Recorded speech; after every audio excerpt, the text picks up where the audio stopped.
సాయికి చేస్తున్నావు ఏంటి? మాట్లాడొద్దా నీ గురించి? క్లోజ్ పెట్టండి, కిషోర్ క్లోజ్ పెట్టండి, కిషోర్ క్లోజ్ పెట్టండి.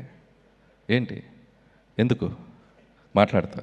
చెప్తా, నేను చెప్తా. అరే రిస్క్ తీసుకుంటా నేను. So Kishore, so after long time నీకు కూడా ఒక మంచి విపరీతమైన పేరు వచ్చి నీకు కూడా హీరోతో పాటు నీకు అది చెప్తా, వస్తా సార్, అది మీరే చెప్పాలి. మిమ్మల్ని అడుగుతున్నాను నేను. మైక్ అరవింద్ గారికి, ఈ లోపు మైక్ అరవింద్ గారికి ఇచ్చేయండి. సో కంగ్రాట్స్ కిషోర్, ఆ లుంగీ స్టెప్ అయితే అదిరిపోయింది. నేను నిజంగా మీ ఇద్దరు టైమింగ్ అదిరిపోయింది సినిమా అంతా. ఆ రంగీలా డ్యాన్స్ అయితే తీసావు. ఎప్పుడైనా ఖాళీగా ఉన్నప్పుడు చేస్తుంటావు ఇంట్లో?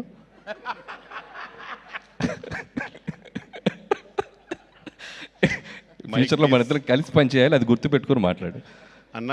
మీరు నేను ఇద్దరం ఎప్పుడు ఒకరినొకరు చాలా జాగ్రత్త చూసుకోవాలన్నా, ఎందుకంటే ఇండస్ట్రీ మనకు చాలా ఇంపార్టెంట్. మనం ఇద్దరం కలిస్తే ఆల్మోస్ట్ RRRలో వాళ్ళిద్దరు కలిసి. అందుకే నేను కొద్దిగా టచ్ అండ్ గోలే వెళ్తా, ఎక్కువ వెళ్ళను. అరవింద్ గారికి ఇచ్చే మైక్, అరవింద్ గారికి ఇచ్చే. షూర్. అరవింద్ గారు, నాకు ఒక డౌట్ అండి. కిషోర్తో నేను చాలా సినిమాలు చేశాను, నా సినిమాలో చాలా చేశాడు. సో ఇప్పుడంటే ఏదో ప్రమోషన్స్ కింద పడి చేసుకుంటున్నాను. అప్పట్లో ప్రమోషన్స్కి కిషోర్ని చాలాసార్లు పిలిచేవాడిని.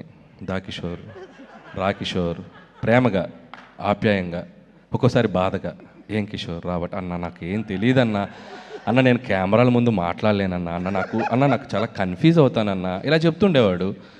సరే, ఇది చూస్తే అసలు ఈ సినిమా మొదలైన దగ్గర నుంచి విష్ణుతో పాటు ఏదో అసలు తను ప్రొడ్యూస్ చేసినట్టు,